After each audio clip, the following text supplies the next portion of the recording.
नमस्कार दोस्तों, JS with Manish में आप सभी प्रिय मित्रों का हार्दिक स्वागत है। दोस्तों केबीएस 2022 पीआरटी के लिए आज का हमारा टॉपिक जो है वो है विसर्ग संधि। तो विसर्ग संधि से संबंधित आज हम 30 महत्वपूर्ण प्रश्नों का अध्ययन करेंगे। इसके साथ आज की क्लास को शुरू करते हैं, जिसमें हमारा आज का पहला प्रश्न है, निरर्थक का सही संधि विच्छेद है निर्धन अर्थक, निरधन अर्थक, निधन अर्थक या निरा प्लस अर्थक। तो निरर्थक का सही संधि विच्छेद जो हो जाएगा वो हो जाएगा निधन अर्थक बराबर निरर्थक। तो ऑप्शन नंबर 3 सही हो जाएगा। अगला प्रश्न देखेंगे, निराशा का सही संधि विच्छेद होगा निराधन आशा, निर्धन आशा, निधन आशा या निरधन आशा। तो निराशा का सही संधि विच्छेद जो हो जाएगा वह निधन आशा हो जाएगा। ऑप्शन नंबर 3 सही हो जाएगा, निधन आशा बराबर निराशा। अगला प्रश्न देखेंगे, आशीर्वाद का सही संधि विच्छेद है। तो आशीर्वाद का सही संधि विच्छेद हो जाएगा आशीर्धनवाद बराबर आशीर्वाद। तो आशीर्धनवाद किस ऑप्शन में है? तो ऑप्शन नंबर 2 में है। तो आशीर्वाद का सही संधि विच्छेद हो जाएगा आशीर्धनवाद बराबर आशीर्वाद। अगला प्रश्न देखेंगे, तपोवन में प्रयुक्त संधि का नाम है स्वर संधि, व्यंजन संधि, विसर्ग संधि, इनमें से कोई नहीं। तो आज का हमारा टॉपिक विसर्ग संधि है। जाहिर सी बात है कि आंसर जो हो जाएगा वो ऑप्शन नंबर 3 विसर्ग संधि हो जाएगा। लेकिन कैसे हो रहा है इसको हमको समझना है। तपोवन में प्रयुक्त संधि है तो तपोवन का सबसे पहले हम संधि विच्छेद करेंगे। तो संधि विच्छेद करेंगे तपोवन का तो हो जाएगा तपह धन वन बराबर तपोवन, तपह धन वन बराबर तपोवन। तो तपोवन का संधि विच्छेद हो जाएगा तपह धन वन बराबर तपोवन, विसर्ग संधि ऑप्शन नंबर 3 सही हो जाएगा। अगला प्रश्न देखेंगे, मनोयोग का सही संधि विच्छेद है। तो मनोयोग का सही संधि विच्छेद जो हो जाएगा वो हो जाएगा मनः धन योग बराबर मनोयोग। मनः धन योग देखिए किस ऑप्शन में है? तो मनः धन योग जो है ऑप्शन नंबर 2 में है। तो ऑप्शन नंबर 2 सही हो जाएगा, मनः धन योग बराबर मनोयोग। अगला प्रश्न देखेंगे, यशोदा में प्रयुक्त संधि का नाम है स्वर संधि, व्यंजन संधि, विसर्ग संधि या इनमें से कोई नहीं।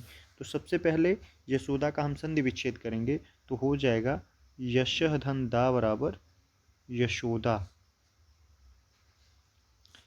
यशोदा का संधि विच्छेद बहुत ही इंपॉर्टेंट है। ऐसे प्रश्न आपके एग्जाम में पूछे जाते रहे हैं कि यशोदा का संधि विच्छेद क्या होगा, और इसमें हम लोग ज़्यादातर गलती करते हैं।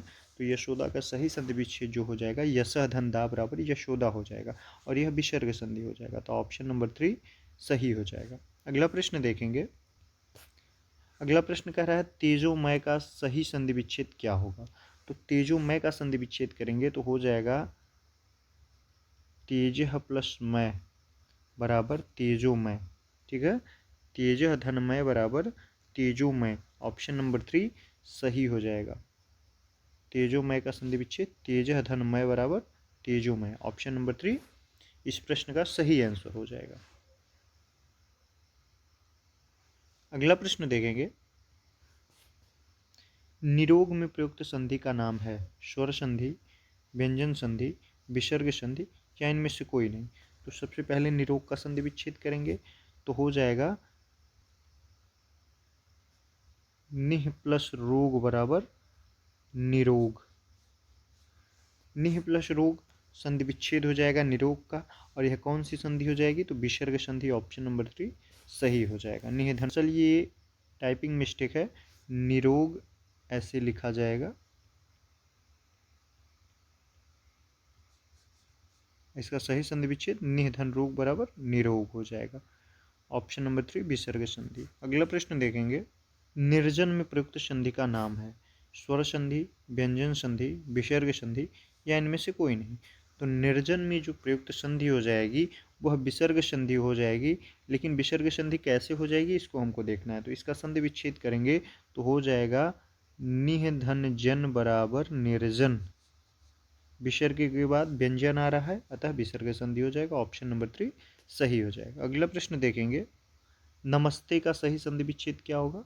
तो नमस्ते का संधि विच्छेद हम लोग करेंगे तो हो जाएगा नमः धन ते बराबर नमस्ते। नमः धन ते बराबर नमस्ते देखिए किन ऑप्शन में दिया हुआ है। तो ऑप्शन नंबर 4 में दिया हुआ है ऑप्शन नंबर 4 में दिया हुआ है नमः धन्ते बराबर नमस्ते, अतः ऑप्शन नंबर 4 सही विकल्प हो जाएगा। अगला प्रश्न देखेंगे, हरिश्चंद्र में प्रयुक्त संधि का नाम बताइए। स्वर संधि, व्यंजन संधि, विसर्ग संधि या इनमें से कोई नहीं। तो इसलिए हरिश्चंद्र का हम संधि विच्छेद करेंगे तो हो जाएगा हरिधन चंद्र बराबर हरिश्चंद्र। तो हरिश्चंद्र का संधि विच्छेद हरिधन चंद्र बराबर हरिश्चंद्र। विसर्ग संधि हो जाएगा, ऑप्शन नंबर 3 हो जाएगा, हरिश्चंद्र में विसर्ग संधि होगा। अगला प्रश्न देखेंगे, निर्विकार में प्रयुक्त संधि का नाम बताइए। स्वर संधि है, व्यंजन संधि है, विसर्ग संधि है या इनमें से कोई नहीं। तो निर्विकार का पहले हम संधि विच्छेद करेंगे तो हो जाएगा निधन विकार बराबर निर्विकार। निधन विकार बराबर निर्विकार। विकार में विसर्ग संधि ऑप्शन नंबर 3 हो जाएगा और इसका संधि विच्छेद हो जाएगा निधन विकार बराबर निर्विकार। अगला प्रश्न देखेंगे, निरुत्तर शब्द का शुद्ध संधि विच्छेद क्या होगा। निरुत्तर में संधि विच्छेद करेंगे तो हो जाएगा निधन उत्तर बराबर निरुत्तर।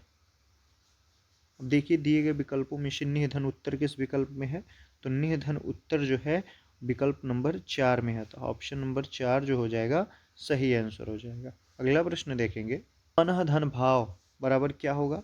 तो मनः धन भाव बराबर हो जाएगा मनोभाव। देखिए किस ऑप्शन में मनोभाव दिया हुआ है, तो ऑप्शन नंबर 3 में दिया हुआ है मनः धन भाव का मेल होके मनोभाव शब्द बन जाएगा, ऑप्शन नंबर 3 सही हो जाएगा। अगला प्रश्न देखेंगे, निधन विकार बराबर कौन सा शब्द बनेगा। तो निधन विकार से मिल करके हो जाएगा निर्विकार शब्द की उत्पत्ति हो जाएगा, निर्विकार शब्द बन जाएगा। निर्विकार किस विकल्प में दिया हुआ है, तो निर्विकार ऑप्शन नंबर 2 में दिया हुआ है निधन विकार बराबर निर्विकार, ऑप्शन नंबर 2 सही हो जाएगा। अगला प्रश्न देखेंगे, निराधार में प्रयुक्त संधि है। तो निराधार का सबसे पहले संधि विच्छेद करेंगे तो हो जाएगा निधन आधार बराबर निराधार, और इसमें जो प्रयुक्त संधि हो जाएगी, दरअसल विसर्ग के बाद किसी भी स्वर या व्यंजन का जब मेल होता है तो वहाँ विसर्ग संधि होती है। तो निधन आधार बराबर निराधार और इसमें प्रयुक्त संधि जो हो जाएगी विसर्ग संधि, ऑप्शन नंबर 3 सही हो जाएगा। अगला प्रश्न देखेंगे, निम्नलिखित शब्दों में से किसमें विसर्ग संधि है। विकल्प दिया हुआ है, पहला विकल्प अतएव, दूसरा है नरेंद्र, तीसरा सज्जन और चौथा सदैव। कह रहा है प्रश्न कि निम्न दिए हुए विकल्पों में से अतएव, नरेंद्र, सज्जन और सदैव में से किस शब्द में विसर्ग संधि है। तो सबसे पहले इसके लिए हमें सभी नीचे दिए हुए विकल्पों का संधि विच्छेद करना पड़ेगा, तब हमको पता चलेगा कि किसमें विसर्ग संधि है। सबसे पहला विकल्प है अतएव, अतएव का संधि विच्छेद करेंगे तो हो जाएगा अतः धन एव बराबर अतएव। दूसरा कह रहा है नर धन इंद्र बराबर नरेंद्र, तो नरेंद्र में हो जाएगा गुण संधि, गुण स्वर संधि हो जाएगा। सज्जन में संधि विच्छेद करेंगे तो हो जाएगा सत धन जन बराबर सज्जन, इसमें दो व्यंजनों का मेल हो रहा है अतः व्यंजन संधि हो जाएगा इसमें। सदैव तो हो जाएगा सदा धन एव बराबर सदैव, इसमें हो जाएगा वृद्धि संधि, तो सदैव में वृद्धि संधि हो गया, सज्जन में व्यंजन संधि हो गया, नरेंद्र में गुणस्वर संधि हो गया, बचा अतएव। अतः धन एव बराबर अतएव, ऑप्शन नंबर 1 सही हो जाएगा जिसमें विसर्ग संधि हो जाएगा। अतः दिए हुए प्रश्न का विकल्प नंबर 1 सही आंसर हो जाएगा कि अतएव में विसर्ग संधि है, इसका संधि विच्छेद अतः धन एव बराबर अतएव होगा। ऑप्शन नंबर 2 नरेंद्र है तो नर धन इंद्र बराबर नरेंद्र, गुण स्वर संधि हो जाएगा। सज्जन सत धन जन बराबर सज्जन, व्यंजन संधि हो जाएगा। सदैव सदा धन एव बराबर सदैव, वृद्धि स्वर संधि हो जाएगा, अतः ऑप्शन नंबर 1 सही हो जाएगा। अगला प्रश्न देखेंगे, अधः धन गति बराबर अधोगति किस संधि का उदाहरण है। तो अधः धन गति बराबर अधोगति, विसर्ग के बाद व्यंजन आ रहा है, इन दोनों के मेल से विसर्ग संधि होगा, ऑप्शन नंबर 2 सही हो जाएगा। अधः धन गति बराबर अधोगति में प्रयुक्त संधि विसर्ग संधि होगी।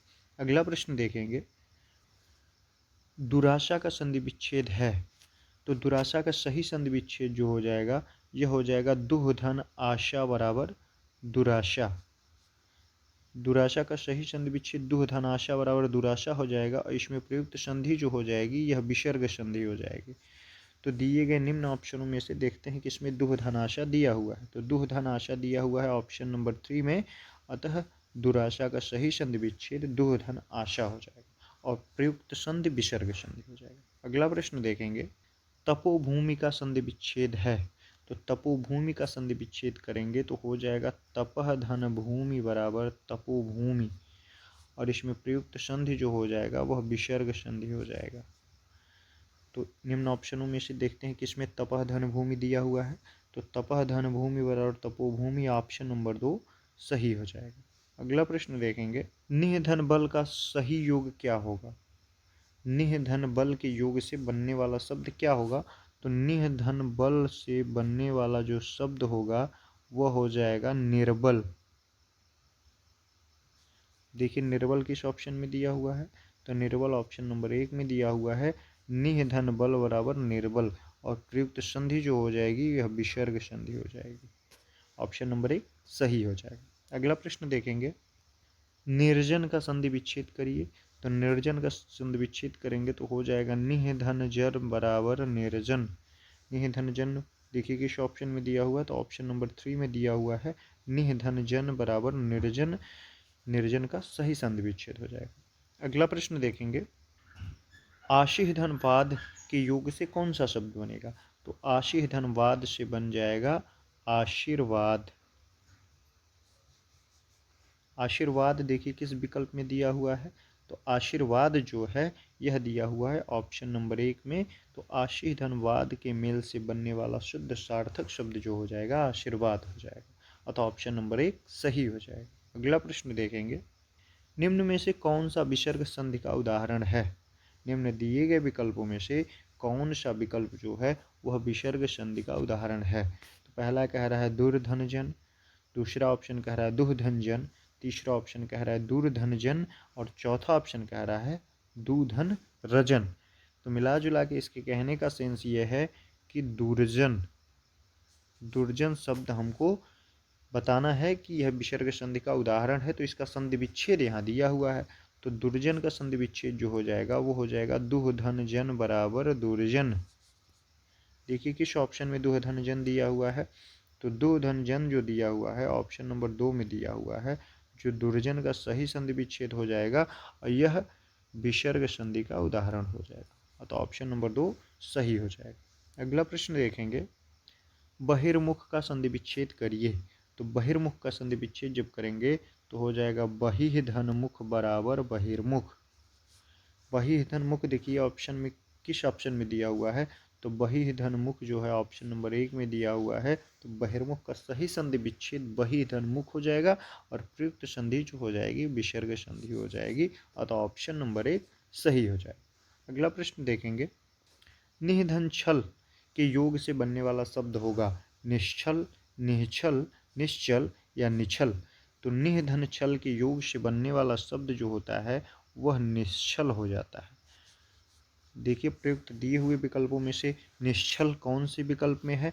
तो ऑप्शन नंबर 1 जो है निधन छल के योग से बनने वाला जो शब्द है निश्चल हो जाएगा और प्रयुक्त संधि जो हो जाएगी वह विसर्ग संधि हो जाएगी, अतः ऑप्शन नंबर 1 निधन छल बराबर निश्चल सही आंसर हो जाएगा।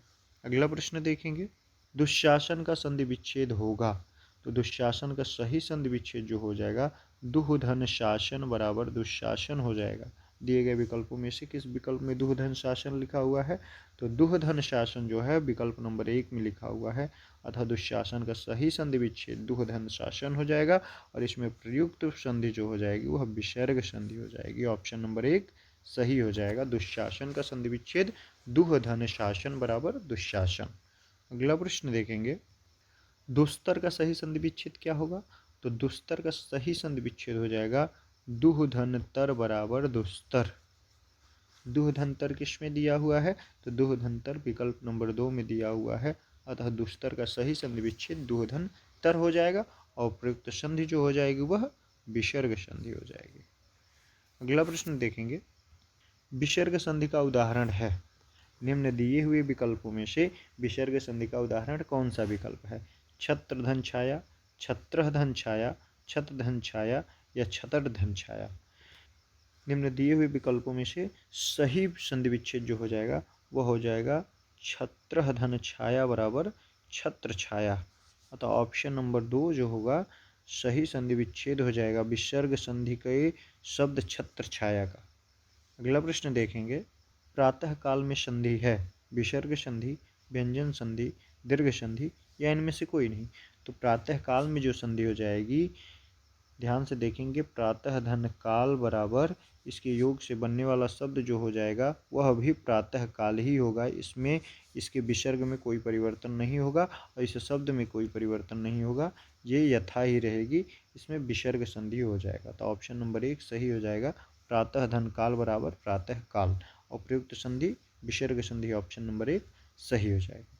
तो ये रहे हमारे आज के 30 महत्वपूर्ण प्रश्न विसर्ग संधि से संबंधित, जो कि आपके परीक्षा के लिए काफ़ी महत्वपूर्ण रहे। ठीक है, तो इन प्रश्नों का अध्ययन करिएगा। अगर चैनल को सब्सक्राइब नहीं किए हैं, चैनल पे पहली बार है, नए हैं, तो चैनल को सब्सक्राइब कर लीजिए ताकि इसी तरह के महत्वपूर्ण प्रश्नों की श्रृंखला से आप अपडेट होते रहें, अपने ज्ञान का वर्धन करते रहें। ठीक है, मिलते हैं अगली क्लास में। धन्यवाद।